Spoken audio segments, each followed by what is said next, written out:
The Lamzu Atlantis Mini has some hype behind it, and it's for a very good reason, but I'm here to provide my thoughts about the mouse and give you some pointers as to exactly why this mouse is not maybe the best small mouse for me.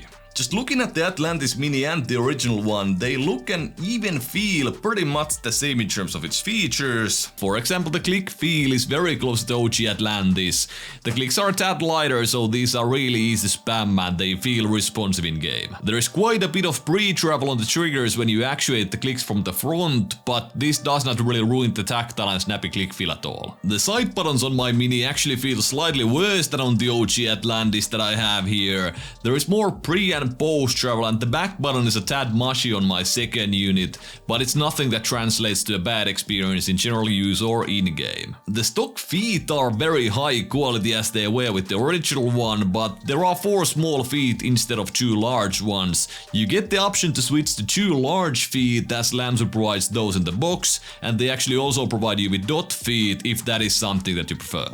In terms of performance, it's pretty much exactly what I've come to expect from a mouse that has a complex MCU and the 3395 sensor. But actually with a slight twist. Motion latency, for example, is the same as with the OG Atlantis, so it's 1 millisecond over the CA13C, which is my control unit. This result is good, but does not quite match up to the G Pro X Superlight, the Vaxi XE Wireless, or any of the 4000Hz big dogs, of course. Click latency then again is on the same range again as with all Comp X mice, so falling behind the GPX and the 4K top dogs, but quite close to the Vaxi XE Wireless. But we have to keep in mind that these results are with 0 debounce setting, and the lowest on the XE Wireless is 2. So with 0 millisecond setting, the XE Wireless would measure at 2.5 milliseconds. So the latency is what I expected for the Lamzu Mini, but the twist here is that I found something a little bit off in the tracking. Even with motion sync enabled, the SPI timings are somewhat scuffed, so there are many outliers. That being said, I haven't noticed any issues in game, and the SPI timings aren't tied to any instability in polling frequency, so I'm fairly certain that these are harmless in real use. But still definitely something that Lamzu or Comp X should look to fix. But let's move on to the most interesting aspect of the Lamzu Mini, which is shape, and we will also go through quite a lot of comparisons. Like the original Lamzu Atlantis, the Mini follows pretty much the same exact design principles, and it's almost a scaled down version of the original one. The problem with scaling down shapes that are not fully designed to be scaled down is that you most often end up with some aspects that do not make sense from the design perspective. Luckily, there are just a few minor things that make me question the shape of the Lamzu Atlantis Mini.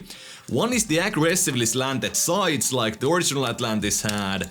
One is the front right corner, which is quite rounded, and the last one is this front flare that the mouse has, and these are not aggressive by any means as you can see, but for a small mouse the sides do curve quite a bit. These are of course not problems for everybody, and some people might even like these features, but for somebody who relaxed claws a lot of these smaller mice, I do find the Atlantis a little bit uncomfortable. The rounded front corner right here on the right side doesn't give me many consistent contact points for my pinky and my ring finger, and there is also very limited space right here down in the front because the mouse is very low profile. That makes it feel like the slanted sides on the Atlantis Mini are even more slanted than they were on the original one, and what I basically mean by slanted sides is that from the bottom of the mouse is thinner than from the front, so the sides are curved like this a little bit when we consider it vertically. The original Atlantis was also longer, so there was quite a bit more space here on the right side before it starts to curve in, so it was easier for me to find a consistent grip, although I did struggle quite a bit like I did for example with the XM1 or XM2 as well. Now there is also of course the question that why I do not just move my ring and my pinky finger a little bit more towards the middle and make it more of an aggressive claw, and why I don't enjoy this or why I don't do this. It again comes down to the slanted sides and the curvature, so I would have to curl my fingers quite a lot to find a comfortable spot. and this is a little bit too much for my liking. Now, if in comparison we take a look at a few small mice that I actually really enjoy, and you can clearly see the difference at what I'm talking about. So, for example, let's talk about the Viper Mini Signature Edition and the Starlight Valve Small. These are both shapes that I really like. And one thing that these share in common, for example, is the front right corner, if my camera can focus right here. This is quite edgy right here, and this is a great contact point for me, so this is the way I like to relaxed claw the Viper Mini. And yes, this edgy, edgy is not the right word for it, sharp might be a better one, but yeah, enjoy me using the wrong word for about 50 times. Right corner here, it's a really good consistent contact point, and basically the Starlight Valve Small has the same thing. Mine has the grips here, but this edge right here, even without the grips, a very solid contact point. I do have to curl my fingers quite a bit with the Small, but still, I absolutely love relaxed clawing the Starlight Valve Small. We have a couple of other mice as well. I have, for example, the HDS Plus, the HDS Standard.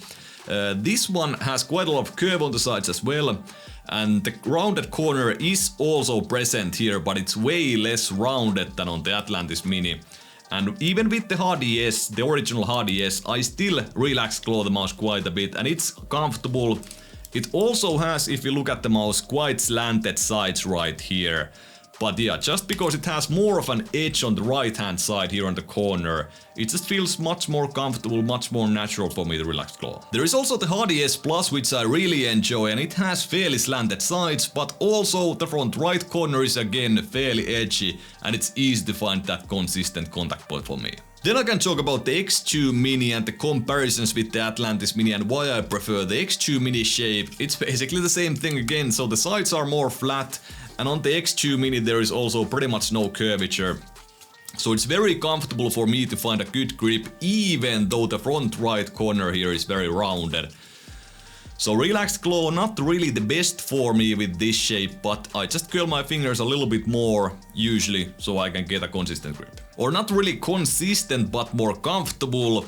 Consistency with the X2 Mini is actually an issue, because I could hold my fingers anywhere around here, and everything feels good, so it's hard for me to find that consistent grip with the X2 if I do not grip it from the front rounded corner right here. And to be clear, even though the front right corner is very rounded on the X2, the sides are flat, so I feel that there is more space here for me to grip the mouse and to be more comfortable. That's pretty much it for the comparisons and the shape. I still think that the Atlantis Mini shape is very good. Of course, many reviewers already absolutely love this shape. But I think it's mostly for those people who want to aggressive claw and curl their fingers quite a bit. I think that those guys who have hand size like me, so 19 x 10 cm hands and relaxed claw, this might not be the best option, and definitely is not the best option for me. But when we bring the price into question, the Lamzu Atlantis Mini costs $90. So would I get the Razer Viper Mini Signature Edition that costs $280 over the Atlantis Mini, even though I prefer the Viper Mini Signature Edition in almost every way? Maybe not the holes, but pretty much in every way. The answer is no. I would for sure not get the Viper Mini Signature Edition over the Atlantis Mini, just because the price difference is so insane. Even when I am a massive fan of the Viper Mini shape, and I think that there is no reason for a competitive gaming mouse to not have 4000 Hz today, there is absolutely no way I would consider the Viper Mini Signature Edition to be a sensible buy over the Atlantis Mini, so I would just go and get the Atlantis Mini and force myself to get comfortable with the shape. But actually, sadly for the Atlantis Mini, the small mouse market is actually quite competitive these days. For example, in Europe we can get the X2 Mini for cheaper than the Atlantis Mini. For you guys in the US, it's pretty much the same price. And there are also mice like the HDS Plus 4K for about 50 to 60 euros more that provide better performance. I myself prefer both of these shapes over the Atlantis Mini, but you might not want to ignore the fact that the X2s have suffered with quality issues, and the HDS Plus 4K is quite a bit more expensive, especially for you guys in the US. So even though I don't like the shape of the Atlantis Mini, and I don't think it's one of the best shapes for a small mouse, you shouldn't consider this review as negative by any means. I still consider the Lamzu Atlantis to be a great buy.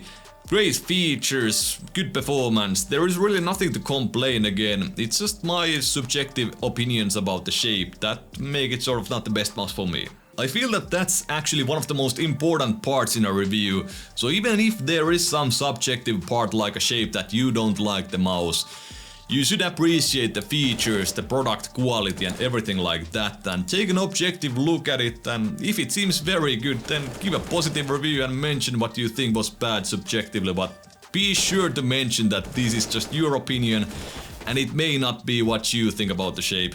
I didn't mention it in this video, but now I'm mentioning it, so yeah, you might absolutely love the shape even if you have the same hand size as I do and even if you relaxed claw.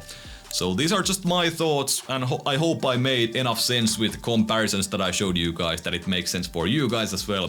Thank you guys so much for watching, hope you enjoyed the video and see you in the next one.